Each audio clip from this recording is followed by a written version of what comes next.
Today we're diving into the green-haired crybaby's journey from zero to hero, literally.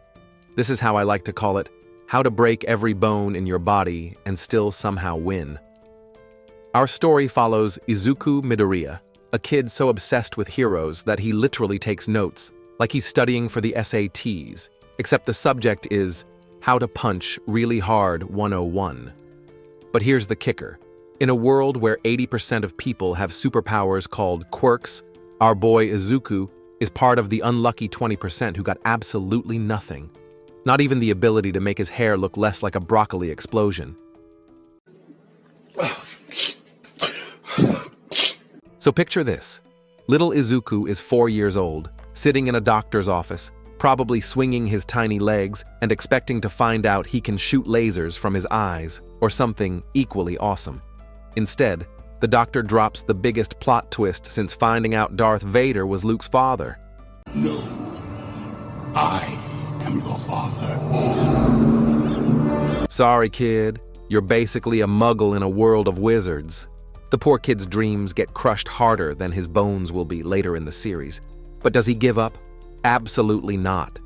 This mad lad decides he's going to become a hero anyway, because apparently logical thinking isn't his strong suit. Meanwhile, his childhood friend Bakugo, and oh boy, we need to talk about this walking anger management case, starts treating Izuku like he's radioactive. Bakugo's got an explosion quirk that perfectly matches his personality, loud, destructive, and completely over the top. This kid literally tells Izuku to take a swan dive off the roof and hope for a quirk in the next life. Yeah, Bakugo was that kid in school. You know the one. But here's where it gets interesting. Izuku still looks up to Bakugo like he's the second coming of All Might. Classic case of, why do I like people who are mean to me? It's like watching someone simp for their high school bully, except with more explosions. Speaking of All Might, let's talk about Japan's #1 hero, who looks like he stepped out of a protein powder advertisement. This man is built like a refrigerator with arms, has a smile that could blind satellites, and says, I am here, like he's announcing his presence to the entire solar system. So Izuku is having just another regular day of being chased by a slime monster, because apparently that's normal Tuesday behavior in this universe when All Might shows up to save the day. But plot twist. All Might deflates like a sad balloon animal, revealing he's actually a skinny guy who looks like he hasn't eaten a proper meal since the Clinton administration. Turns out, All Might has been keeping the world's worst secret. He's basically Superman, but with a time limit, and he's been running on fumes for years. It's like finding out your superhero idol is actually 3 kids in a trench coat, except it's one very tired man in a muscle suit. But here's the kicker. All Might sees something in our broccoli boy. Maybe it's the fact that Izuku ran toward danger to save Bakugo, even though Bakugo would probably push him into traffic for a corn chip. All Might decides to pass on his quirk, One for All, to Izuku. And this is where things get spicy, because One for All isn't just any quirk. It's basically the anime equivalent of inheriting a nuclear weapon that you have no idea how to use. Are you serious? So begins the most brutal training montage since Rocky decided to punch meat in a freezer. All Might puts Izuku through a workout routine that would make Navy SEALs cry. We're talking about moving refrigerators, cleaning beaches, and doing exercises that probably violate several human rights conventions. All Might's training philosophy is basically, suffer now, become swole later. And Izuku, being the absolute unit of determination that he is, goes along with it because he's either incredibly brave or incredibly stupid. Possibly both. The best part? All Might gives him exactly 10 months to get buff enough to handle One for All without immediately exploding like a Mentos in Diet Coke. No pressure, right? Watching Izuku transform from string bean to slightly thicker string bean is honestly inspirational. It's like watching your friend who only eats ramen finally discover vegetables exist. But here's the thing about One for All. It's been passed down through generations like the world's most dangerous family heirloom. Each user adds their own power to it, so by the time Izuku gets it, he's basically inheriting the combined strength of 8 previous heroes. It's like getting a hand-me-down car, Except the car is actually a rocket ship and you don't have a license. After months of training and probably consuming his body weight in protein powder, Izuku finally gets to take the UA entrance exam. UA High School is basically the Harvard of hero education, except instead of boring essays, the entrance exam involves fighting giant robots. Because nothing says educational assessment like throwing teenagers at mechanical death machines. The exam has two parts, a written test, boring, and a practical test, potentially fatal.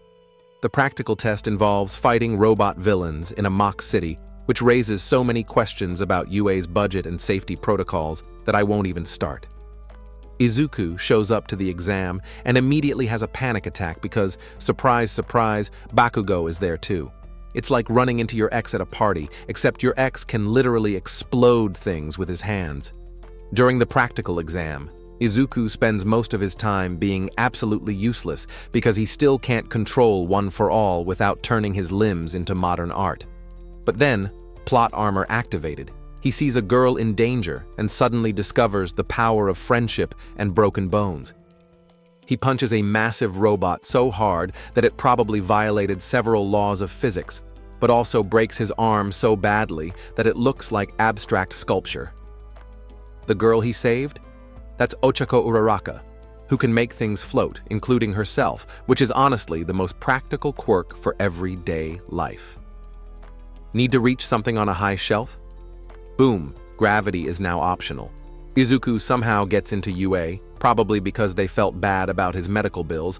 You're broke! You're f***ing poor! And gets placed in Class 1A.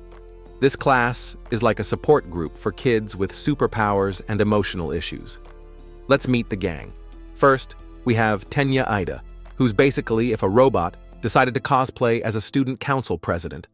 This guy follows rules like their religious commandments and runs everywhere because walking is apparently for peasants. Then there's Shoto Todoroki, the poster child for daddy issues. Half his hair is white, half is red, and his entire personality is, "My father is terrible, and I have unresolved trauma."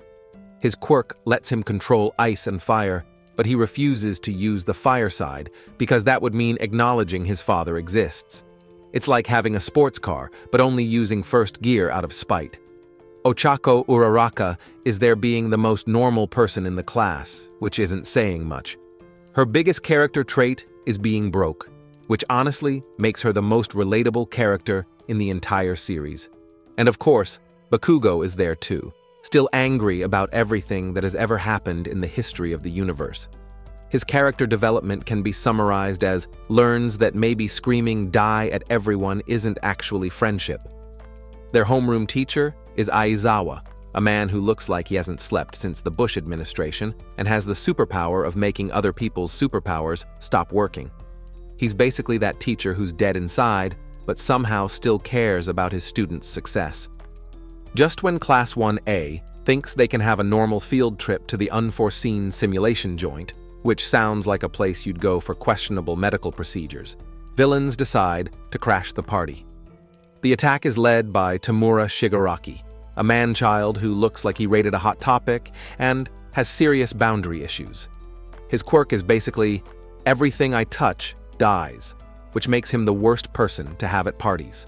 He's accompanied by Kurogiri, a sentient shadow with a portal quirk and a Nomu, which is basically what happens when someone tries to create a superhero in their garage and everything goes horribly wrong. The villain's master plan: kill All Might. Because apparently, the best way to take down society's #1 hero is to attack a bunch of teenagers at their school field trip. It's like trying to get to the final boss by beating up NPCs in the starting village.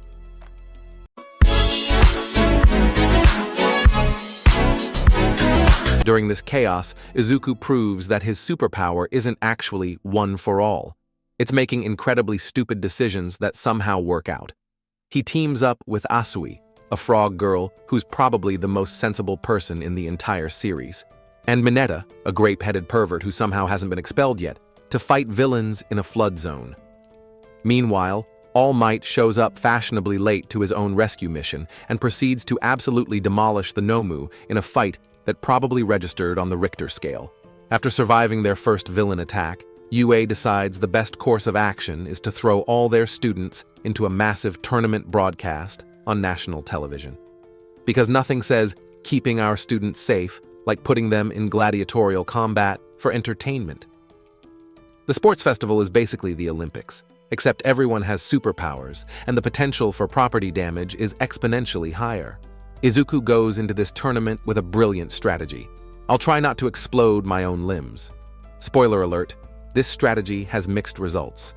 The festival starts with an obstacle race, where students have to navigate through robot guards, ice hazards, and a minefield. Izuku, being the strategic genius he is, decides to grab a piece of metal and use it as a sled to mine surf across the explosives. It's either brilliant or completely insane. Probably both. But the real drama happens during the tournament bracket. Izuku faces off against Todoroki in a match that's less about winning and more about Izuku playing therapist to a guy with severe daddy issues. In what might be the most anime moment in anime history, Izuku literally talks Todoroki through his trauma while they're punching each other. Use your firepower, accept who you are, your father doesn't define you. It's like a therapy session, but with more explosions and broken bones. Todoroki finally uses his firepower, which should be a moment of triumph, except he immediately uses it to create an explosion so massive that it probably caused an international incident. Izuku loses the match but wins the moral victory, which is apparently worth more than actual victory in anime logic. Just when you think things can't get weirder, enter Stain, the hero killer, a man who looks like he bought his costume at a Halloween clearance sale